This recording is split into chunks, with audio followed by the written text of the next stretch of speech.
Assalamualaikum teman-teman, saya Randy Ada, Sekilas IT. Jadi video kali ini saya nggak rakit PC, tapi udah dirakitin sama si Acer. Acer tidak hanya punya laptop aja, tapi punya PC build up. Jadi PC build up ini tuh semua speknya, desainnya udah dipas-pasin gitu ya oleh pabrikannya. Ini salah satunya Acer N50. Nah, kira-kira apa sih kelebihan dan kekurangan PC build up seperti ini? Kalau kasarnya sih PC build up seperti ini yang saya rasakan, kita beli udah langsung jadi, udah tinggal tancap langsung pasang. Udah, itu simple. Tapi minusnya kalau menurut saya sih ya, saya suka rakit PC, pemilihan komponen agak kurang pas aja gitu di hati, yaitu plus minus sih ya. Oke, kita langsung saja lihat ini si Acer Nitro N15 mulai dari desainnya dulu.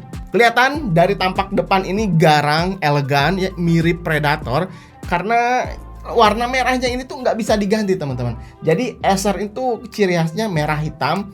Jadi ya udahlah LED-nya merah aja gitu ya, nggak ada RGB-an. Nah, terus di sampingnya ini ya ada bolong-bolong garisnya seperti ini. Bukan hanya untuk estetika, tapi untuk airflow juga. Jadi supaya lebih banyak udara masuk ke dalam sehingga bisa membuat airflow di dalam casing ini menjadi lebih baik. Terus yang namanya PC build up kita akan coba buka ya. Nah, mati lagi, nyalain dulu. Si casingnya ini tuh sangat tebal sekali. Ya, walaupun semuanya ini bahannya SPCC ya, SPCC aluminium tebal. Jadi kalian bisa duduk di atasnya tuh, sesek banget lah ya.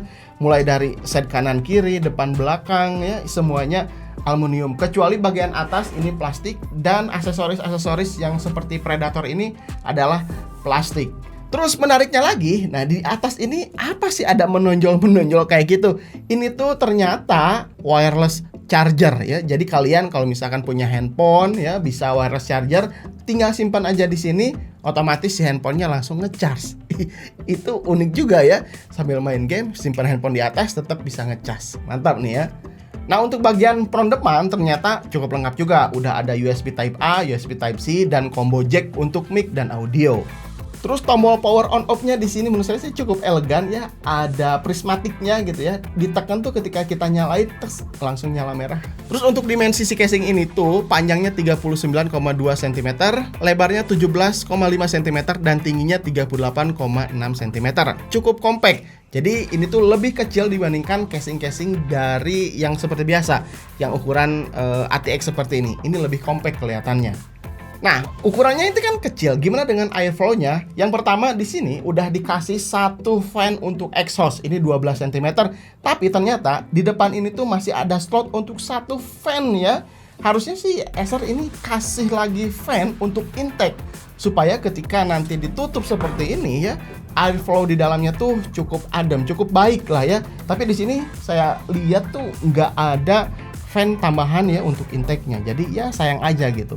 Tapi kalau misalkan kalian bisa tambahin sendiri juga nggak apa-apa. Beli fan 120 mm, tancap di sini lalu sambungkan ke motherboard bisa atau ke power supply juga tetap bisa. Apalagi di bagian side kanannya, nah ini udah bolong-bolong juga ya teman-teman. Jadi ini ya untuk ngebantu airflow jadi lebih baik. Oke, gimana dengan spek dalamannya? Kita akan lihat di sini ya. Ini tuh sudah menggunakan Intel generasi ke-13, Core i7 13700. Polos, punya 8 performa core, 8 e-core, 24 thread dengan max turbo up to 5,2 GHz. Motherboardnya di sini B760, mobonya build up dari Acer ya. Jadi warnanya hijau dan bentuknya tuh beda dari motherboard yang seperti biasa kita rakit. Terus untuk memori RAM di sini masih dipasang 1x16 GB DDR4 3200 MHz. Untuk storage ada 512 GB PCIe 4.0 dan ditambah harddisk 1 TB dari WD Black. Untuk speednya di sini tuh PCIe 4.0 belum yang tertinggi. Speed ketika saya tes mendapatkan read di 5000-an megabit per second dan untuk write-nya di 4000-an ya. Jadi ya lumayan lah ya untuk booting, copy paste ini udah cukup cepat. Terus pasti ada yang nanya, "Bang, GPU-nya apa ini?" Oke, kita akan lihat di sini tuh menggunakan GPU RTX 4060, 8 GB, 128 bit GDDR6. Saya lihat di sini hanya menggunakan satu fan saja. Untuk tenaga tambahannya RTX 4060 di sini menggunakan 1x8 pin dari power supply. Terus gimana untuk upgradable-nya? Tetap masih bisa ya teman-teman. Di sini kita lihat untuk slot memori RAM-nya kita bisa tancapkan memori RAM up to 128 GB. Jadi kalau misalkan kalian ganti ya memorinya 64x64 tetap bisa. Tapi menurut saya sih tambah lagi 16 GB ini udah lebih dari cukup. Jadi totalnya 32 GB. Terus satu lagi untuk storage di sini juga udah ada slot M.2 PCIe 4.0 yang kosong. Jadi untuk storage masih bisa ditambahkan lagi supaya jauh lebih lega. Nah, untuk melihat dari si GPU-nya, ini tuh kan kelihatan lebih panjang. Padahal ini tuh bukan GPU, ini adalah heatsink tambahan ya untuk menopang si PGA-nya. Karena ini PC ya. Ketika kalian beli, posisinya tuh atau dalamannya tuh bakalan seperti ini. Acer menjaga supaya GPU ini tuh tidak berubah ketika proses dalam pengiriman. Misalkan nih ya, kalian beli dikirim ke Sumatera atau ke Kalimantan gitu ya, pakai packing kayu gitu. Nah, yang paling riskan rusak di sini ketika perjalanan jarak jauh adalah GPU-nya. Makanya di sini ada backplate hitam ya. Ini tuh berfungsi sebagai holder GPU. Jadi ada baut tuh ya, di sana tuh ada baut 4 lagi, ditambah di sini ada 2 baut. Jadi si GPU ini ketika terkena guncangan di perjalanan, tetap GPU-nya dalam kondisi yang stabil gitu ya. Karena sangat riskan sekali teman-teman, pengalaman saya ketika pengiriman komputer seperti ini ya, ketika GPU-nya nancep, terus perjalanan jarak jauh, pengiriman jarak jauh, biasanya tuh GPU-nya tuh rusak teman-teman. Bisa jadi PCIe-nya yang nggak kuat jadi patah, akhirnya jadi artefak. Atau GPU-nya lepas sendiri gitu, akhirnya tergoncang-gancing di perjalanan, malah jadi ke komponen yang lain jadi rusak. Makanya di sini Acer sangat tepat sekali memberikan holder tambahan untuk GPU-nya. Jadi untuk pengiriman luar pulau sangat aman sekali. Apalagi si casingnya ini cukup baik ya. Terus satu lagi untuk si fan di sini, ini tuh CPU-nya masih menggunakan stock cooler. Biasanya stock cooler PC build up seperti ini tuh lumayan cukup baik lah dibandingkan heatsink yang biasa. Karena si heatsink bawaan si CPU cooler tuh kerasa cukup tebal. Tapi tetap aja ya kalau diduelkan dengan yang tower atau dengan IO 120 tetap ini kalah ya. Tapi ini sedikit lebih baik daripada stock cooler Intel. Terus untuk bagian casing di sini kalian bisa lihat juga di depannya udah ada stiker Core i7, di belakangnya juga udah ada stiker dari GeForce RTX. Ya walaupun tidak disebutkan RTX-nya berapa, tapi yang pasti udah menggunakan GPU RTX. Tapi sayangnya untuk power supply di sini saya nggak tahu berapa power supply wattnya ini ya. Apakah ini pakai 650 atau pakai 700 watt ya? Sehingga nanti ketika kita tahu misalkan ini 650 watt, oh ya udah berarti kalau kita beli PC build up ini terus kita pengen upgrade GPU-nya masih tetap bisa. Misalkan pakai RTX 4060 Ti atau RTX 4070. Kalau power supply-nya 750 watt ini masih tetap bisa. Tapi untuk yakinnya nanti kalian bisa cek aja customer service si Acer-nya. Nanti saya akan simpen linknya di bawah ya. Misalkan kalian mau tanya-tanya lebih lengkap tentang speknya si PC ini, bisa tanyakan ke CS-nya Acer langsung. Oke, kalian pasti penasaran dengan performanya seperti apa? Ya udah kita langsung saja gas ke performanya. Let's go.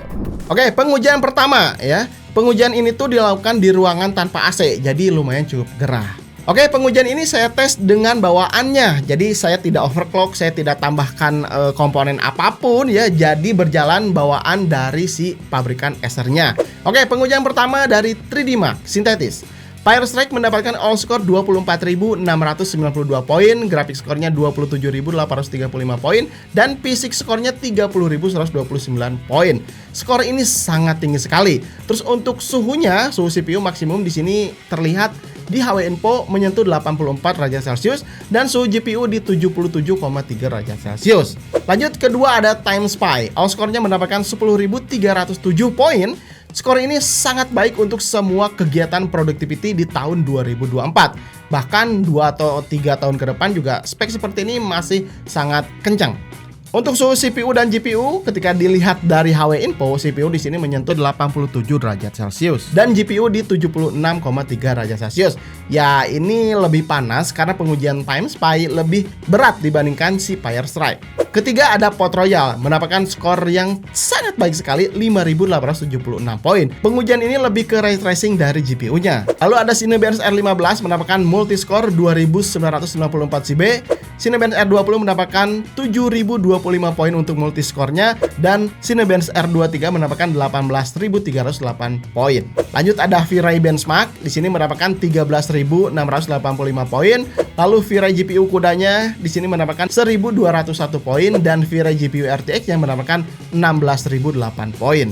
Lanjut kita ke render BMW 27. Ketika pakai CPU menyelesaikan render 2 menit 11 detik, dan ketika pakai RTX 4060-nya hanya menyelesaikan waktu 11 detik aja.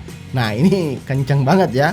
Oke, kita akan masuk ke pengujian gaming. Pertama, Horizon Zero Dawn 1080p presetnya Ultimate dijalankan benchmark ya. RTX 4060 ini sudah terkuras ya, berjalan antara 80 sampai 90%-an dengan watt kisaran di 110 watt. Begitu juga dengan CPU berjalan di 50%-an. Spek seperti ini terbilang sangat seimbang antara CPU dan GPU ya.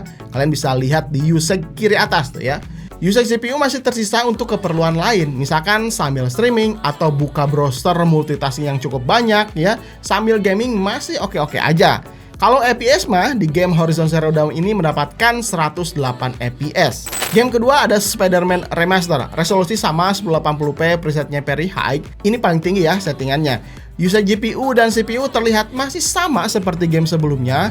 Suhu juga masih berkisar di 70 derajat Celciusan. Ini masih terbilang adem walaupun masih menggunakan stok cooler bawaan PC build up si Acer-nya. Wah, keren juga tuh kan ya.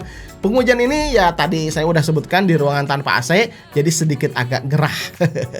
FPS di game ini sih masih tinggi, rata-rata 100 FPS. Ketika war ya, banyak efek dan gerakan cepat, FPS masih sangat stabil.